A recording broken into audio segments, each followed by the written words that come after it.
The quirks of the quill will make you wonder.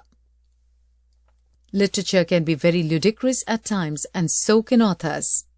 From petrifying plays and electrifying epics to terrible tales and rotten rhymes, literature offers an array of treasures by amazing authors, priceless poets, disguised dramatists, and weird writers.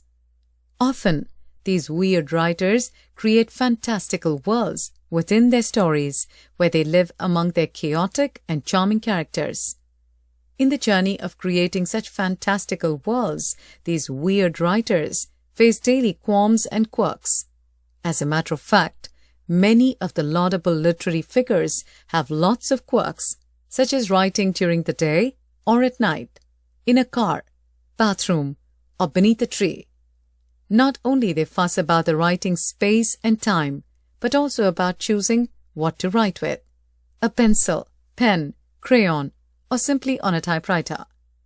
It is now time to enter the old curiosity shop to find out about the quirky obsessions of some weird writers. Diving deep into odd obsessions of weird writers. Charles Dickens, the world-renowned Victorian writer, couldn't work without his blue ink, writing quills, statuettes, a green vase, a paper knife, and a desk calendar placed on his writing desk. It was of utmost importance to him to have all these things arranged in the right order before he began writing. Dickens' enormous attachment to these objects brought him creative comfort. His habit of keeping things in order went beyond his study room. Wherever he went, Dickens adjusted his surroundings according to his needs. Besides the rearrangement of things in a particular order and cleanliness, Dickens was finicky about the direction in which he slept, north to south. Edgar Allan Poe, a poet and a writer, mostly wore a black suit and preferred black ink. He was extremely fond of cats. A tortoise-shell cat, Katerina, entered his life in 1839. Katerina was often found resting on Poe's shoulders, observing him as he wrote. She would purr to show her approval of his work. He lovingly called her Kate, and they were inseparable companions. When Poe would go away, Katerina wouldn't eat for days. She even appears in some of Poe's stories. For instance, in the short story The Black Cat, he says, "For months I could not rid myself of the phantasm of the cat." James Joyce, the determined writer, had weak eyesight and could barely read and write properly. However, the will to write pushed him to adapt to his situation. He was a night owl. To aid his vision, he wore a white coat that helped reflect light onto the paper in front of him. As his eyesight worsened with time, Joyce opted to use crayons instead of quills to write not on paper but on large pieces of cardboard. For this, he used a plethora of colors from red and blue to green and orange. Gradually, when the double-lens glasses didn't work anymore, he began to use a magnifying glass.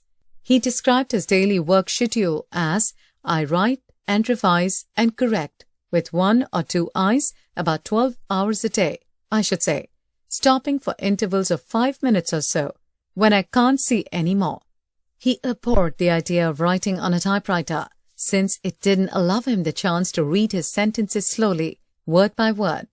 Whether seated at a gathering or walking around the city, Joyce never missed an opportunity to write. He always carried small pieces of paper in his waistcoat pocket to write down things he observed. He would eavesdrop and collect snatches of phrases, words, and letters from his surroundings, and then later incorporate them into his works. Virginia Woolf, the eccentric modernist, preferred a room of her own to write in. She would start her morning with writing. She used a 3.5-foot tall table to write on. She was very fond of writing materials, and her desk was like an artist's easel. Just like her sister Vanessa, who was a painter and often designed book covers for Virginia, she was fascinated by ink quills, purple being her favorite. In fact, Mrs. Dalloway, for the most part, was written in purple ink. The color was present everywhere in her papers, from letters and diary entries to manuscripts and page proofs. Weird writers' ways of walking. If there is one thing that is common among these writers, it is their love of walking. R.L. Stevenson describes this in his essay Walking Tours. This one, who walks fast, with a keen look in his eyes, is all concentrated in his own mind. He is up at his loom, weaving and weaving, to set the landscape to words. William Wordsworth is considered the greatest walker of all time.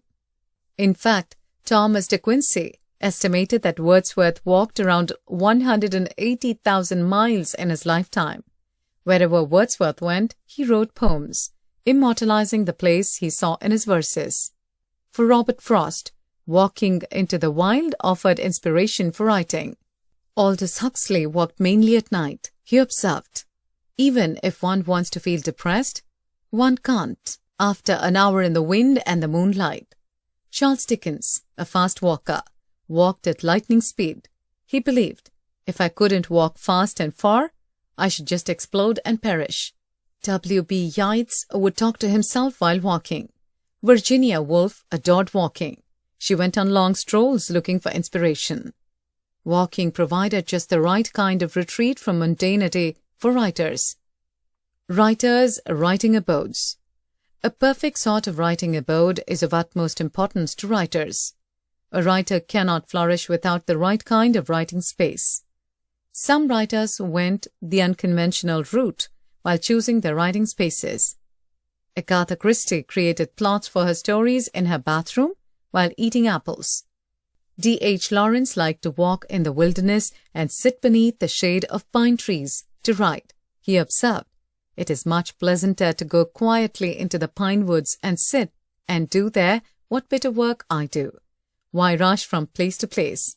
Roald Dahl would write on a yellow pad with a pencil on a green writing board while sitting in an armchair.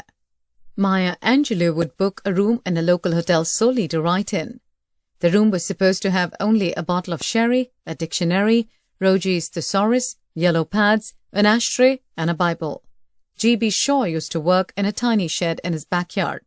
Mark Twain wrote in a special hut, offered to him by his sister-in-law, on her farm in Elmira, New York. Vladimir Nabokov chose to write in his car parked in a parking lot. Coffee-craving wordsmiths and tea enthusiasts.